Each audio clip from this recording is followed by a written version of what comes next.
नमस्कार, मी अमित भंडारी. माझा विशेषमध्ये तुमचं स्वागत. कारण आजचा विशेष खऱ्या अर्थानं खूप महत्त्वाचा आहे. भारतीय सिनेसृष्टीला एका वेगळ्या क्षितिजावर घेऊन जाणारा मोस्ट अवेटेड चित्रपट बाहुबली द कन्क्लुजन, अर्थात बाहुबलीचा दुसरा भाग आज प्रदर्शित झालाय. कोट्यवधींची उड्डाणं तो घेतोय आणि ज्या पद्धतीने त्यांनी काळीज काबीज केलंय, म्हणजे आपल्याला जाणवतं की त्या सगळ्या माहोलातला एक वेगळा सिनेमा. त्या सगळ्याबद्दल आपण बोलणार आहोत आणि एक वेगळं क्षितिज खऱ्या अर्थानं त्यातलं बिझनेस आणि त्यातला असणारा जो कलात्मक भाग आहे त्या दोन्हीबद्दल आपण बोलूया. माझ्यासोबत आहेत नितीन वैद्य, निर्माते म्हणून आणि टेलिव्हिजनला एका वेगळ्या अर्थानं दिशा देणारे म्हणून त्यांच्याकडे पाहिलं जातं आणि आता सिनेनिर्मितीत ते उतरलेले आहेत. अभिनेता सिद्धार्थ जाधव आहे, समीक्षक गणेश मतकरे आणि अर्थात भव्य दिव्यतेचं एक वेगळं स्वप्न आपल्यालाही पाहायला लावणारे नितीन देसाई UAE मधून आपल्यासोबत आहे. तुम्हा सगळ्यांचं खूप स्वागत. आणि खरं तर पहिल्यांदा मला याची झलक बघायला आवडेल, कारण Baahubali the conclusion larger than लाईफचं एक वेगळी व्याख्या काय आहे हे आपण पाहूया. भल्लाल देव सारखा एक लार्जर दॅन लाईफ विलन आणि त्याच्या समोर उभा राहणारा बाहुबली, म्हणजे भारताला खऱ्या अर्थानं म्हणजे जो सुपर हिरो हवा होता आपला या मातीतला तो त्याने मिळवून दिला. पण निश्चित राजामौलीचंही त्यासाठी खूप खूप कौतुक आहे. स्पेशल ब्राउनी पॉईंट्स आहेत की एक भव्य दिव्य स्वप्न त्याने बघायला शिकवलं. मला नितीन वैद्यांना विचारायला आवडेल की एकूणच बिझनेस पर्स्पेक्टिव्हने या सगळ्याकडे पाहताना तुम्ही कशा अर्थानं पाहताय आणि एक नवक्षितिज खरं तर हा सिनेमा आपल्याला दाखवेल असं वाटतं? निश्चितपणे नवक्षितिजच बाहुबलीने आपल्याला दाखवलेलं आहे. कारण या स्केलचा सिनेमा जवळजवळ 250 कोटी रुपये बाहुबलीच्या ह्या दोन्ही भागांवरती खर्च झालेले आहेत आणि जो स्केल, जी भव्य दिव्यता, विस्मयकारक अशा दृश्यांचा मिलाफ आपल्याला पाहायला मिळतो आणि त्याचबरोबर त्याच्यामधली कॅरेक्टरमधून येणारी भावनिक गुंतवणूक ही प्रचंड आहे. आणि ते स्वप्न राजामौलींनी पाहिलं, एका दिग्दर्शकांनी पाहिलं, त्याच्या मागे 3 निर्माते उभे राहिले, त्यांनी एक धोका पत्करला.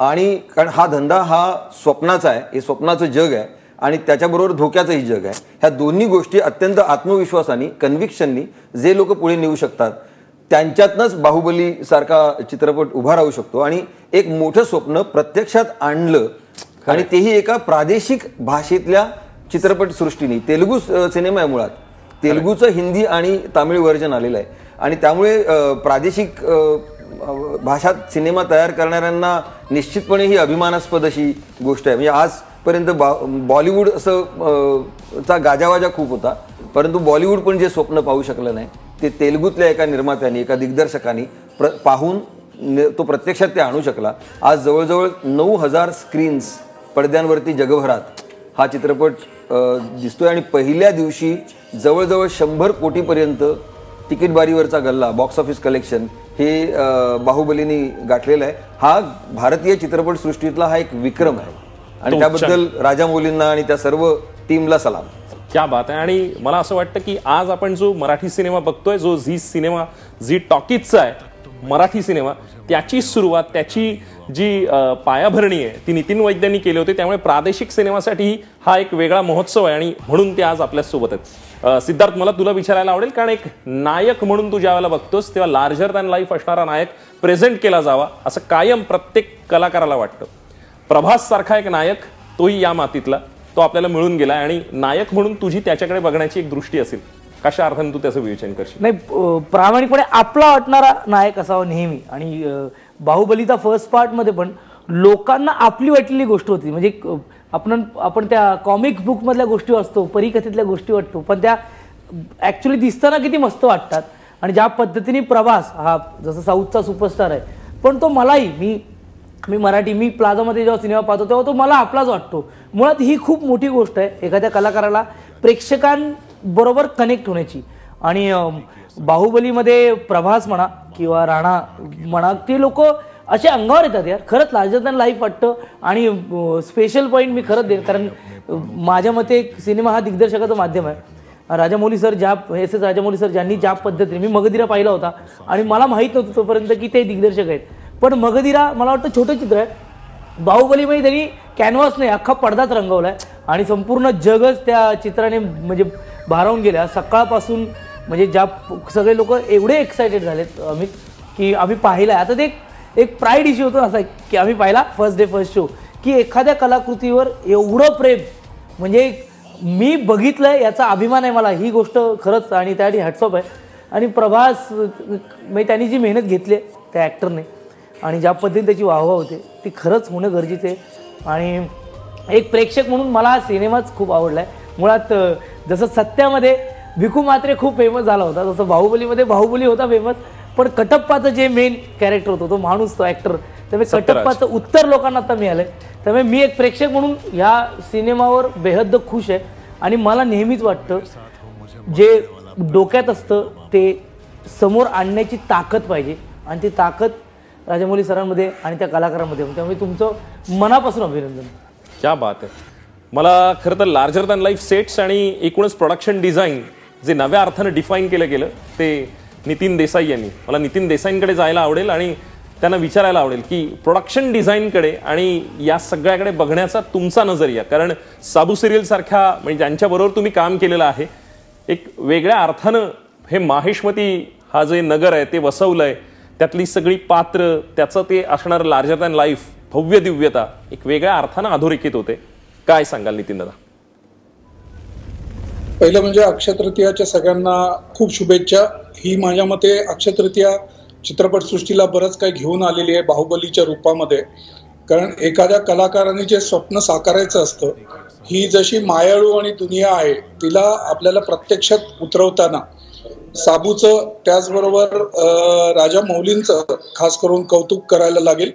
कारण आज आत्ता आठवड्यापूर्वी मला त्यांचे वडील ज्यांनी ही स्क्रिप्ट लिहिलेली आहे ते स्टुडिओत येऊन बसलेले आणि ते भेटलेले, आणि ते जेव्हा स्टुडिओ बघत असताना ज्या वेगळ्या विषयावरती चर्चा करत होते आणि त्यावेळी योगायोगाने आम्ही बाहुबलीबद्दल बोललो आणि त्यांनी सुरुवात केलेला पहिला चित्रपट राजामौली बरोबर. आणि हा जसं नितीन वैद्य म्हणाले तसं खरं आहे की एखाद्या चित्रपटाला बनवायची सगळ्यांना इच्छा असते, पण तो प्रॅक्टिकली लेवलला बनवताना त्याची सगळी जी टेक्निकल भाग आहेत तेवढं पैसे रिकवर होतील का, एवढे पैसे खर्च केले जातील का, इथे किंतू परंतु असतं. पण आज राजामौलीने हे दाखवून दिलं, हे सगळं किंतू परंतु बाजूला आहे. तुमचं जर का तुमच्या विषयावरती, तुमच्या कलेवरती, तुमच्या गोष्टींवरती एक अभिमान, एक स्वतःला अभिमान असेल आणि स्वतःची कर्तृत्व असेल तर ते तुम्ही नक्कीच करू शकता. आणि ही सुरुवात आहे माझ्या मते, ही तुतारी फुंकली गेलेली, शिंग फुंकले गेलेलं आहे त्या राजामौलींच्या माध्यमातून आपल्या चित्रपट सृष्टीला.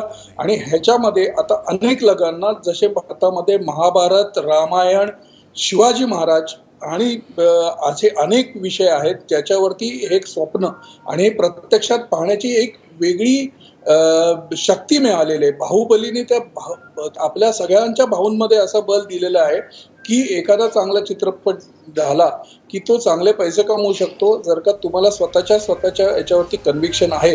हे आज ह्या महत्त्वाच्या दिवशी आपल्याला सांगायला पाहिजे. कारण हे खरंच आम्ही जेव्हा 37 वर्षात अनेक मोठे मोठे चित्रपट करत असताना नेहमीच बजेट आणि त्याच्याबद्दल असलेलं निर्माता दिग्दर्शकाला, आता आपण सगळेच पिक्चर बघतो की जे खरंच मनापासून बनवलं गेले असतील, मग तो लगान असो, जोधा अकबर असो, बन्सालींचे अनेक चित्रपट, त्यांच्यामध्ये त्यांनी नेहमीच स्वतःचं कन्व्हिक्शन एवढ्या चांगल्या पद्धतीने मांडलेलं आहे. त्यांनी विचार केलेला नाहीये की त्यांना कसा, आणि लोक अशी आहेत की लोकांना चांगलं पाहिजे. तो हॉलिवूड आहे, बॉलिवूड आहे, मराठीतला आहे का साऊथ मधला आहे, आज ह्या चित्रपटांनी सगळ्या मर्यादा ओलांडलेल्या आहेत. भाषेची, नंतर व्हिज्युअलची, नंतर पैशाची, आणि आता गणित दिसत आहेत ना. हेच आपल्या सगळ्यांना समजायला पाहिजे. आणि आपण सगळ्यांनी कंबर कसून आपल्याकडे जी एक चांगली ताकद आहे व्हिज्युअलायझेशन, माझ्या मते मराठीत आपल्याकडे एवढे चांगले विषय आहेत, आपले चांगले हे दिग्दर्शक, ऍक्टर्स, हे सगळे आपल्याकडे चांगले आहेत.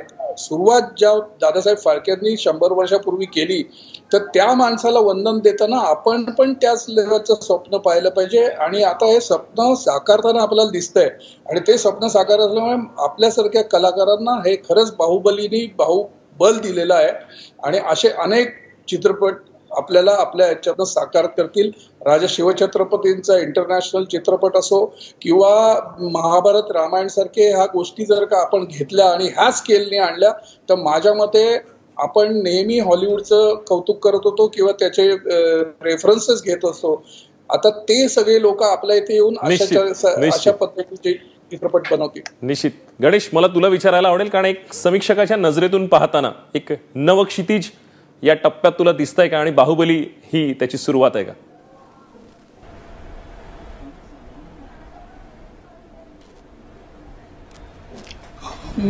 मला असं वाटतं की जर आपली आतापर्यंतची जी तांत्रिक वाटचाल आहे त्याच्यामध्ये असं बघितलं तर बाहुबली हा निश्चितच एक अधिक वरच्या लेवलला जाणारा प्रयोग आहे असं म्हणायला लागेल.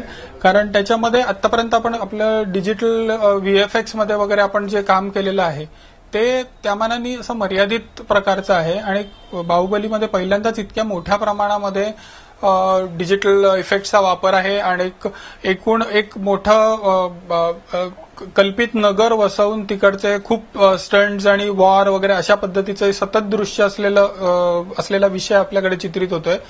पण हॅव्हिंग सेड दॅट मी असं पण म्हणेन की आपण बाकीच्या देशांमध्ये आता जे सध्या काम चाललेलं आहे त्या तुलनेने जर आपण बघितलं, म्हणजे आता गेम ऑफ थ्रोन्स सारखी जी गाजलेली मालिका जी आपल्या चॅनलवरती दिसते भारतामधल्या, तर तिथे त्याच्या कम्पॅरिझनमध्ये आपण जर बघितलं तर मला वाटतं की हे काही फार ग्रेट पद्धतीचं काम आहे अशातला भाग नाही.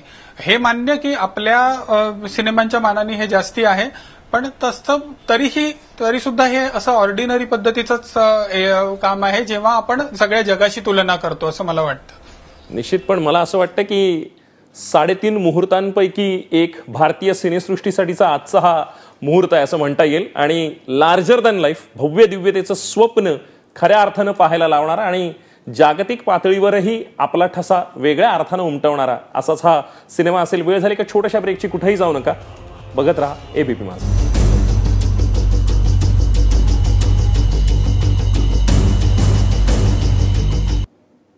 भव्य दिव्यत्वाची प्रचिती देणारा बाहुबली 2 द कन्क्लुजन, म्हणजे खऱ्या अर्थानं कटप्पाने का मारला बाहुबलीला याचं उत्तर शोधणारा आणि अर्थात त्या सगळ्या गोष्टींना एक नवा उजळा देणारा असा सिनेमा आहे आठवणींना. नितीन वैद्य सरांना विचारायला आवडेल की एकूणच बिझनेसची गणितं या सगळ्यामुळे बदलतील का, आणि ज्या अर्थानं पहिल्याच दिवशी हे बदललेलं आपल्याला दिसतंय त्याचे पडसाद आणि एक नवी चाहूल बॉक्स ऑफिसवरची म्हणायला हवी का? निश्चितपणे बिझनेसची गणितं बदललेली आहेत, म्हणजे बदलतील का हा सुद्धा प्रश्न नाही. बिझनेसची गणितं या सिनेमानी मोठ्या प्रमाणावर बदलली. तुम्ही एक लक्षात घ्या, 2015 मध्ये बाहुबली द बिगिनिंग आला, त्याच्यानंतर 2017 म्हणजे जवळजवळ 2 वर्षांनी बाहुबली द कन्क्लुजन आलेला आहे, दुसरा भाग आलेला आहे. त्याच्यामध्ये एकच शेवट जो होता की कटप्पाला कोणी मारलं, कटप्पानी बाहुबलीला का मारलं, तो प्रश्नावरती गेली 2 वर्ष त्यांनी एक उत्सुकता खेळत ठेवली. म्हणजे हे एक वेगळ्या प्रकारचं मार्केटिंग आहे त्या सिनेमाबद्दलची. एक तर 2 भागात सिनेमा आणणं हे इटसेल्फ इंटरेस्टिंग आहे, चॅलेंजिंग आहे, आणि त्याच्याबद्दलची उत्सुकता 2 वर्ष ताणत ठेवणं, निर्माण करत राहणं, आणि त्याच्यानंतर असं भव्य दिव्य काहीतरी आणणं, हे एक मोठं पाऊल आहे. हे एक पहिली गोष्ट म्हणजे आपण मान्य केलं पाहिजे. आणि दुसरं म्हणजे ज्या स्केलवरती तो आला, तो तामिळ, तेलुगू आणि हिंदी या 3 भाषांमधून जगभर आज रिलीज झाला. 6,500 स्क्रीन्स भारतामध्ये बाहुबली आज रिलीज झालेला आहे, आणि 3,000 स्क्रीन परदेशात रिलीज झालेला आहे. तर 6.5 म्हणजे तुम्ही जर बॉलिवूडमधला कुठलाही सक्सेसफुल सिनेमा घ्याल, आता अलीकडे दंगल आला, दंगलची सुरुवात 2800 स्क्रीननी झाली आणि नंतर दुसऱ्या आठवड्यात तो 3,000च्या वरती पोहोचला. हा 6,500 स्क्रीन म्हणजे साऊथ आणि नॉर्थ, बॉलिवूड आणि तामिळ, तेलुगू अशा सगळ्यांना म्हणजे अख्ख्या भारताला एकत्र गुंफणारा असा हा मोठा सिनेमा झालेला आहे. एक सुपर हिरोची आपल्याला भारतीय समाज मनाला सुपर हिरोची निश्चितच सतत भुरळ पडत असते, नवीन नवीन समस्या येत असतात आणि त्यावेळेला कोणीतरी हिरो आपल्याला निर्माण व्हावा असं वाटत असतं. ती सायकी बाहुबलीनी हेरली. ही जी गोष्ट आहे ही आपल्या मातीतली गोष्ट आहे. भारतीय साहित्यामध्ये अशा प्रकारचे सुपर हिरोज खूप आहेत, मग ते रामायणात असतील, महाभारतात असतील, किंवा अगदी मराठीमध्ये वीरधवल सारखी कादंबरी नाथमाधवांना लिहिली त्याच्यामध्ये सुद्धा अशा प्रकारचे सुपर हिरो आपल्याला पाहायला मिळतात. अशाच सुपर हिरोना त्यामुळे त्याचा कंटेंट हा आहे, त्यातली जी कॅरेक्टर्स आहेत ही पूर्णतः भारतीय आहेत. हे कुठूनही उचललेली असं एकही कॅरेक्टर उचललेलं असं नाहीये, हे पूर्ण भारतीय आहे. हे ह्या चित्रपटाचं वैशिष्ट्य आहे. आणि त्यांनी ज्या प्रकाराने आज लोकांना भुरळ टाकलेली आहे, म्हणजे भारतीय चित्रपट सृष्टीचा हा एक नरेंद्र मोदी अवतार आहे असं आपल्याला म्हणतात बाहुबली. सिद्धार्थ, तू कशा पद्धतीने ह्या एकूण सिनेमाकडे पाहतोयस, आणि अर्थात मी प्रिल्यूड हा भाग नंतर येणं, म्हणजे आत्ता जो आपण पाहतोय हा फ्लॅशबॅक आहे, त्या अख्ख्या गोष्टीचा त्याच्याबद्दलची उत्सुकता कुतूहल जागृत करणं एक सिनेमा म्हणून आणि एक नायक म्हणून. नाही खरंच एक पहिली गोष्ट म्हणजे ना ऍक्टरला प्रचंड कन्व्हिन्स असावं लागतं त्या गोष्टीबद्दल की ही गोष्ट मला करायची. आता प्रभास किंवा बाकीच्या कला नट म्हणून म्हणायचं तर ह्या गोष्टीला आपण पर्टिक्युलर सिनेमा करतो ते आपल्याला कळत असतो हा एवढा काळ आहे. म्हणजे आता एखादा मराठी सिनेमा शूटिंग असेल तर आपण एक 30 दिवस देतो, एक 35 दिवस देतो की आपल्याला माहिती असतं एवढ्या काळात हा सिनेमा वगैरे होणार आहे. पण ह्या सिनेमा म्हणजे मला असं वाटतं त्यांच्या पहिल्या सिटिंगलाच कळलं असेल की हा खूप दिवस चालणारा सिनेमा आहे. एवढ्या डेज देणं, एवढं या सिनेमासाठी आपण राखून ठेवणं हे नटांसाठी शक्यतो जरा कठीण गोष्ट असते. पण हिम्मत की किंमत म्हणतो ना आपण ती हिम्मत केली ती किंमत मिळते. त्या पद्धतीने ह्या नटांनी त्या गोष्टीवर विश्वास ठेवला. मुळात स्वतः कन्व्हिन्स होणं खूप गरजेचं असतं आणि सगळे कन्व्हिन्स झाले. त्याच्यामुळे आज अख्खा देश अख्ख्या जगालाही कन्व्हिन्स करू शकतात. त्यामुळे नट म्हणून ना अशा गोष्टीत असणं, अशा गोष्टीत काम करणं कुठल्याही नटाला अभिमानाची गोष्ट असते. आणि आता ज्या पद्धतीचा माहोल बाहुबली क्रिएट करतोय त्याच्यामुळे प्रत्येक माणसाला आनंद, प्रत्येक नटाला आनंद देणारी गोष्ट ही. त्यामुळे मला म्हणजे प्रत्येक असं वाटतं ना एखादा सिनेमा बघितला तर ह्या सिनेमात काय नाही तर जेव्हा प्रभास किंवा ही टीम काम करत असताना बाकीचे कलाकार म्हणत असतील की किती काम करतोय तर आता सिनेमा आल्यानंतर तेच कलाकार म्हणत असतील की अरे फिल्म क्यों नाही. तर हा जो माहोल क्रिएट करणं काम करण्याचा हा खरंच हॅट्स ऑफ आहे. निश्चित मला नितीन देसाईंना विचारायला आवडेल कारण कलात्मकता हा गाभा राहिलेला आहे पण या सगळ्यावर आता स्पेशल इफेक्ट्स जे आहेत, दृश्य चौकट बदलून गेलेली आहे, बघण्याचं नजरिया खऱ्या अर्थानं बदललेला आहे. तंत्र कलात्मकतेवर हावी होत आहे असं तुम्हाला वाटतंय का या सगळ्यात? नाही अमित, बेसिकली चित्रपट हा दृश्य माध्यमातला एक आविष्कार आहे. त्याच्यामध्ये जो डायरेक्टर आपली कल्पना रायटरकडनं लिहून घेतो आणि ती साकारायची असते आणि 2Dचं रूपांतर 3D मध्ये प्रत्येक टेक्निकल आपल्या पद्धतीने करत असतात. तर पहिलं जे टेक्निशियनचं काम येतं ते कला दिग्दर्शक येतो, त्याच्यानंतर मग सिनेमॅटोग्राफर येतो, कॉस्ट्युम डिझायनर येतात. पण ह्याच्यामध्ये माझ्या मते प्रत्येकाने आपल्याला एवढा चांगला स्कोर केलेला आहे. मला मान्य आहे की जे विदेशातले जे चित्रपट आहेत त्याच्या तुलनेत आपण किती उतरतो हा आत्ताचा भाग नाहीये. कारण मला असं वाटतं की ही सुरुवात आहे ना. आपण एका लेवलला म्हणतो की आपण त्या लेवलचे कम्पॅरिझनची चर्चा तरी करायला लागलो आणि जसं तेवढं बजेट तेवढी ती एक स्वतःबद्दलची विश्वास, जसं आता सिद्धार्थ म्हणाला की प्रत्येक कलाकाराला ना त्या डायरेक्टरनी किंवा त्या विश्वानी भुरळ घालायची असते आणि त्यांनी माझे किती दिवस घ्या. हालाकी मला जे त्याच्या वडिलांनी, राजामौलीच्या वडिलांनी जी कथा सांगितली की त्या कशा पद्धतीने स्क्रिप्ट केली, कशा पद्धतीने राजामौली काम करतात, हे प्रत्येक आपल्या चित्रपट सृष्टीतल्या प्रत्येक तंत्रज्ञांनी बघायला पाहिजे. कारण त्यांचं स्टोरी बोर्डिंग असतं, त्यांचं असतं जे दिसतंय तेवढं पण नाही किंवा जेवढं वाटलं तेवढं पण नाही, फार कमी आणि फार चांगल्या डेट्समध्ये किंवा त्या ह्याच्यातनं तो तयार केलेला चित्रपट आहे. आणि त्या माणसाला व्यवस्थित भान आहे की आपण करतोय त्याचं कमर्शियल गणित काय आहे, मी किती पद्धतीने सेट्स लावणार आहे, त्याच्यातनं मी किती VFX करणार आहे. आणि VFX ह्याचं अजूनही आपल्या देशात खरा बाबुलबुवा मानला जातो की नक्की VFX मध्ये काय होतं. जसं अनेक वर्षापूर्वी माझ्या आईला पण माहिती नव्हतं की आर्ट डायरेक्शन काय असतं, इतर जनतेला पण माहित नाही. पण जेव्हा आर्ट डायरेक्शन हा जो एक काळ निर्माण करण्याचा स्केच, मग त्या डिझायनरनी ऍक्च्युली डायरेक्टरची कथा झाल्यानंतर हे विश्व रेखाटलं असतं ना, तिथनं आर्ट डायरेक्शन चालू होतं. आणि मग तंत्रज्ञानाला वापरून ज्या पद्धतीने कॅमेराला लागणाऱ्या सुबक गोष्टी कला दिग्दर्शक करत असतो आणि त्याच्यानंतर VFX चालू होतं. मग VFX ला लागणारा वेळ, VFX ला लागणारा खर्च आणि ह्या सगळ्या गोष्टींना गणित धरून त्या चित्रपटाचं माउंटिंग होतं. खरंय, ते समीकरण म्हणून निश्चित महत्वाचं ठरतं. या सगळ्यात म्हणजे खरं तर वेळ झाली का छोट्याशा प्रेक्षक कुठेही जाऊ नका, बघत राहा ABP माझा. कारण आजचा दिवस खूप महत्वाचा आहे कारण वेगळ्या अर्थानं गणितं बदलली जातील आणि सिनेमा ज्या पद्धतीने काळजात घर करतो आणि अर्थात प्रेक्षकांच्या काळजाला हात घालणं इतकं सोपं नाहीये. 2 वर्ष ही उत्सुकता ताणून ठेवणं आणि बाहुबली द कन्क्लुजन येणं. खऱ्या अर्थानं अक्षय तृतीयेचा 3.5 मुहूर्तांपैकी एक हा मुहूर्त आहे आणि वेळ छोट्याशा प्रेक्षक झाली, कुठेही जाऊ नका कारण यानंतरची चर्चा आणखीन रंगतदार.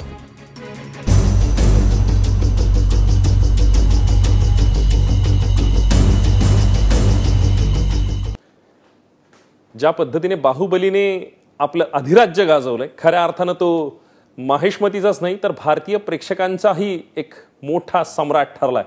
जाणून घ्या, कारण सिनेमा ज्या पद्धतीने उड्या घेतोय म्हणजे त्या सगळ्यामध्ये रिटर्न ऑन इन्व्हेस्टमेंट आणि एक रिस्क फॅक्टर म्हणून कायम बघितलं जातं. आज ते समीकरण यशस्वी ठरलंय म्हणून तर दुसरा भाग महत्त्वाचा वाटतो.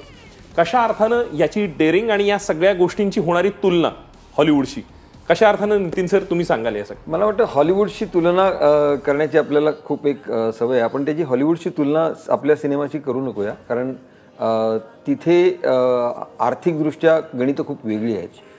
एकट्या अमेरिकेमध्ये 42,000 स्क्रीन्स आहेत. त्यामुळे सिनेमा स्क्रीनवरती ज्यावेळेला जातो आणि तो लोकप्रिय होतो त्यावेळेला तो जी रिटर्न ऑन इन्व्हेस्टमेंट जी तू म्हणालास ती प्रचंड प्रमाणावर आहे. आपल्याकडे स्क्रीन्स आहेत 12,000 स्क्रीन, 10 ते 12,000 स्क्रीनचा आपला देश आहे.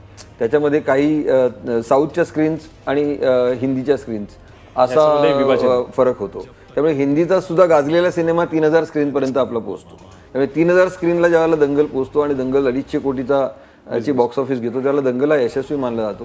तुम्ही विचार करा, 46,000 स्क्रीनची अमेरिका आणि हॉलिवूड आणि 3 आणि 4,000 स्क्रीनचा बॉलिवूड किंवा त्याच्यापेक्षाही कमी असलेलं प्रादेशिक चित्रपटांचं व्याप्ती आणि त्याच्यातून येणारं उत्पन्न, त्या उत्पन्नाचाच भाग तुम्ही शेवटी इन्व्हेस्ट करत असता किंवा इन्व्हेस्टमेंटमधनं उत्पन्न किती येईल याचीच गणितं तुम्ही आखत असता.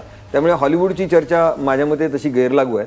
परंतु हेही आपण लक्षात घेतलं पाहिजे की आज कारण तंत्र हावी होतंय का कलात्मकतेवर असा एक मुद्दा आला होता. मला असं वाटतं की आता तंत्र हा कलात्मकतेचा एक अविभाज्य भाग बनलेला आहे आणि केवळ भारतातले चित्रपट नाहीत.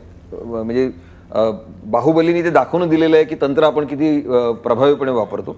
परंतु हॉलिवूडमधनं सुद्धा भारतीय चित्रपटसृष्टीमध्ये किंवा भारतीय तंत्रज्ञांना मोठ्या प्रमाणावर काम येतं. लाईफ ऑफ पायचं बरंचसं काम भारतात झालं, ॲव्हॅटारचं काम काहीसं भारतामध्ये झालेलं आहे. त्यामुळे तिथे आपण मागे नाही आहोत. परंतु इन्व्हेस्टमेंट करणं किती करायची आणि किती रिटर्न्स येतील ह्याचा ज्यावेळेला अंदाज येईल त्यावेळेला गोष्टी पुढे जातील. त्यामुळे एकदम एव्हरेस्टवरती कोणाला पोहोचता येणार नाही. बेस कॅम्पपासून सुरुवात करायला लागेल आणि बाहुबलीनी बेस कॅम्पच्या पुढे छलांग मारलेली आहे आणि भव्य असा बेस कॅम्पच्या पलीकडे देखील भव्य दृश्य आपल्याला दिसतंय. हे बाहुबलीनी दाखवून दिलंय आणि त्यामुळे पुढची सुरुवात, पुढची वाटचाल ही निश्चितपणे चांगली आणि सक्षम आणि सुदृढ अशी असेल असा मला विश्वास वाटतो. भव्यतेची नांदी म्हणायला हवी. खरं तर नितीन देसाईंकडे जायला आवडेल आणि थेट तुम्हाला विचारायला आवडेल की या सगळ्याचं म्हणजे तुम्ही निर्माता आहात, दिग्दर्शक आहात, कला दिग्दर्शक आहात, कशा अर्थानं बाहुबली 2 तुम्हाला वाटतं आणि प्रोडक्शन डिझाईन साबू सिरिल यांचं, राजामौलीचं विजन आणि अर्थात ती पटकथा कशा अर्थानं तुम्ही याकडे पाहता? फिल्म मेकिंग हा टीमवर्क आहे हे प्रत्येक मोठ्या गाजलेल्या फिल्मनी दाखवून दिलेलं आहे. एखाद्या चित्रपटाचे डायलॉग चांगले होते, एखाद्या चित्रपटाची ऍक्टिंग चांगली होती, एखाद्याचे व्हिज्युअल चांगले होते असं न म्हणता ती टोटॅलिटीमध्ये फिल्म जेव्हा वर्क करते तेव्हाच ती गाजते, तेव्हाच ती प्रसिद्ध होते आणि तेव्हाच सगळ्यांना त्याच्यातनं हे मिळतं. नितीननी मगाशी ज्या पद्धतीने म्हटलंय ना की खरंच आपण कशाला तुलना करतो दरवेळी त्या एका हॉलिवूड नावाच्या गोष्टीची.